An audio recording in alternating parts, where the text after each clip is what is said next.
পরীক্ষাটা দেওয়ার জন্য তোমরা একটা সুযোগ চাইছো, দেওয়ার জন্য ইচ্ছুক না। ইচ্ছুক না? এটা কেমন কথা? এটা কেউ ইচ্ছুক না। তোমরা কেন দিতে চাচ্ছ না এই পরীক্ষাটা? আমাদের অধিকাংশ বন্ধুরা হসপিটালে, ইভেন কি আমরাও অনেকে আহত। এই 6টা পরীক্ষা দেওয়া খুব কঠিন, তা তো না। আমি বুঝেছি তোমাদের তোমাদের বন্ধুরা সব হাসপাতালে আছে, কিন্তু তোমরা যারা দিতে পারো নাকি তোমাদের বন্ধুদের পক্ষেও তোমরা বলছো? আমরা বন্ধুদের পক্ষে এবং নিজেদের সবার পক্ষে পক্ষে বলছো। আচ্ছা, আজকে ধরো এটা হলো না, তাহলে তোমরা কি করবে next? এখানে থাকবো, এখানেই থাকবো আজকে। যতক্ষণ না হবে আমরা এখানে আমি এখানে আজকে ঘুমাবো, এখানে ইয়ে করবো। তোমরা পরীক্ষা দিয়েছো? দিয়েছি, আমরা 60 সাবজেক্ট পরীক্ষা দিয়েছি। তোমরা সাথে সাথে পরীক্ষা কতদিন আগে? আজ থেকে প্রায় 2 মাস হয়ে গেছে ধরতে 2 গেলে। মাস আগে। এই আন্দোলনের সময় তো তোমরা পরীক্ষা দিতে পারো না, এর ফাঁকেই দিয়েছো। হ্যাঁ। আচ্ছা, তোমরা সবাই মাঠে ছিলে আন্দোলনে? আমরা মাঠে ছিলাম, আমি নিজে ছিলাম। নিজেই জেলে গেছি। আচ্ছা আচ্ছা, ঠিক আছে বাবা। এখন কথাটা হলো কি, যে আমি যেটা বুঝতে চাচ্ছি যে সেটা হলো যে তোমাদের এখন কি বাকি আছে? আমাদের 4টা গ্রুপ সাবজেক্ট বাকি আছে। 4টা গ্রুপ সাবজেক্ট বাকি। 6টা group subject। 6টা গ্রুপ। সেই পরীক্ষাটা দেওয়ার জন্য তোমরা একটা সুযোগ চাইছো, দেওয়ার জন্য ইচ্ছুক না। ইচ্ছুক না? এটা কেমন কথা? এটা কেউ ইচ্ছুক না। Wait wait wait wait wait wait, বাচ্চারা আমাকে একটু বুঝতে দাও, প্লিজ বুঝতে দাও। এই না না, স্টপ স্টপ ইট, ননসেন্স। আচ্ছা শোনো, আমাকে একটু বুঝতে দাও। 6টা, আমাকে একটু বুঝতে ম্যাম দাও, বলুক না। একটু বুঝতে বলছি দাও। তো। আচ্ছা, 6টা গ্রুপ সাবজেক্ট বাকি আছে। আচ্ছা, তোমরা কেন দিতে চাচ্ছ না এই পরীক্ষাটা? আমাদের অধিকাংশ বন্ধুরা হসপিটালে, ইভেন কি আমরাও অনেকে আহত। পরীক্ষা দেওয়ার মতো কোনো অবস্থাই নেই। পাশাপাশি পাশাপাশি পাশাপাশি পাশাপাশি আমরা বারবার পরীক্ষা ডেট চেঞ্জ করার কারণে আমাদের শিক্ষা বছর অনেক বড় হয়ে গেছে।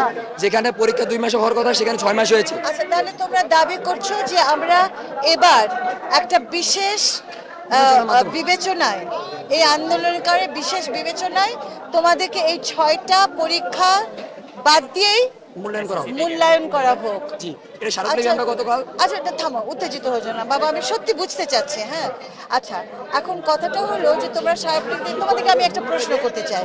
সেটা হলো কি, এই 6টা পরীক্ষা দেওয়া খুব কঠিন, তা তো না। আমি বুঝেছি তোমাদের তোমাদের বন্ধুরা সব হাসপাতালে আছে, কিন্তু তোমরা যারা দিতে পারো নাকি তোমাদের বন্ধুদের পক্ষেও তোমরা বলছো? আমরা বন্ধুদের পক্ষে এবং নিজেদের সবার পক্ষে পক্ষে বলছো। আচ্ছা, যারা হাসপাতালে আছে তারা পরীক্ষা দিতে পারবে না, যারা আহত তারা পরীক্ষা দিতে পারবে না। আচ্ছা, তোমরা মিনিস্ট্রি, এডুকেশন মিনিস্ট্রির সাথে কথা বলেছো? আমরা গতকাল আমাদের ঢাকা বোর্ডের চেয়ারম্যানকে আমরা আমাদের স্মারকলিপি জমা দিয়েছি। ইভেন কি যতগুলো বোর্ড রয়েছে প্রত্যেকটা বোর্ডের স্মারকলিপি জমা দেওয়া হয়েছে।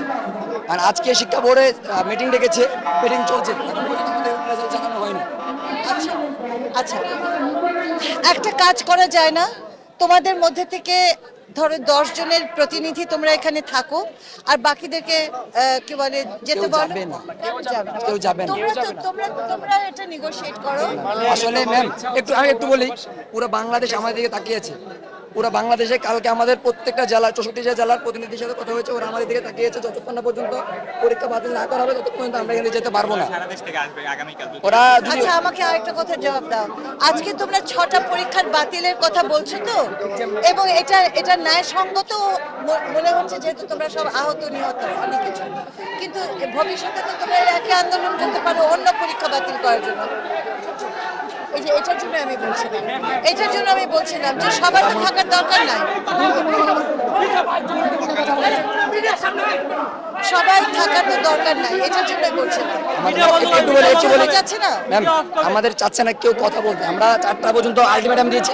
4টার মধ্যে যদি ওনারা যদি কপারেশন না করে আমরা আমাদের কার্যক্রম চালিয়ে যাবো। এই জন্য সবাই ডাকছে। ঠিক আছে, চলো বুঝেছি, ঠিক চলো আছে, চলো ঠিক আছে। আমার শেষ। ঠিক আছে, আর কমেন্ট লাগবে না।